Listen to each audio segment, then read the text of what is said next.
Go.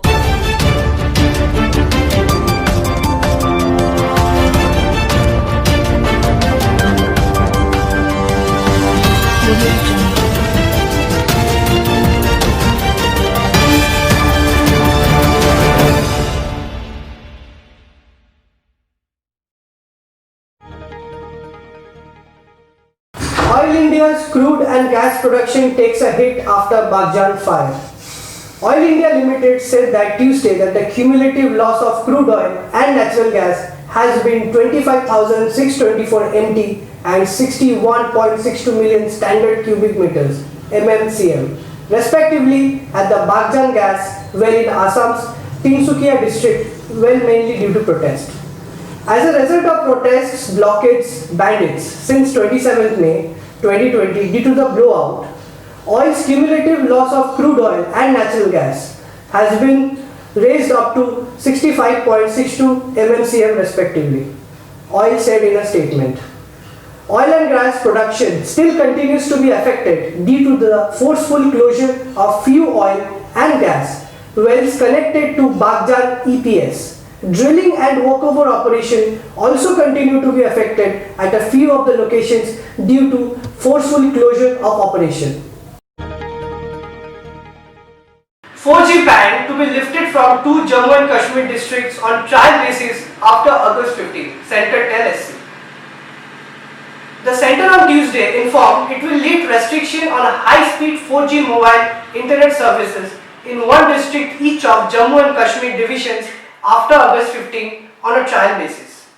Attorney General Mr. K.K. Venugopal informed a three-judge bench headed by Justice Mr. N.V. Ramana that a special committee constituted based on top court's May 11 directions to review restrictions on mobile internet speed in Jammu and Kashmir took inputs from security forces and local agencies before concluding on August 10 that threat perceptions due to the terrorist activities in the Union territory continues to be very high.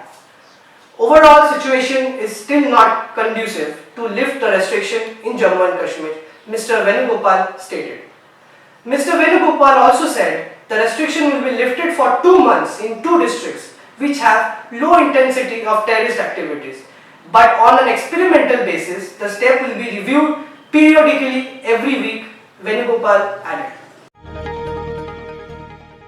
India's refuge policy is an example for the rest of the world to follow.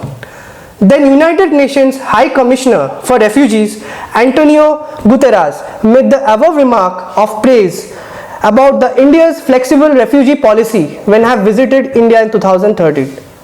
Those the self-proclaimed patrons of social harmony in the country often bawl at the right-wingers for increasing the intolerance should hang themselves in shame that India is the alone country where the refugees reside from as the most as number of nations, religions and breeds. But that doesn't mean we should have our boundaries in porous and forget internal security aspect. Rohingyas issue cannot be evaluated on the basis of humanitarian grounds. Rohingyas have their history associated with terrorism.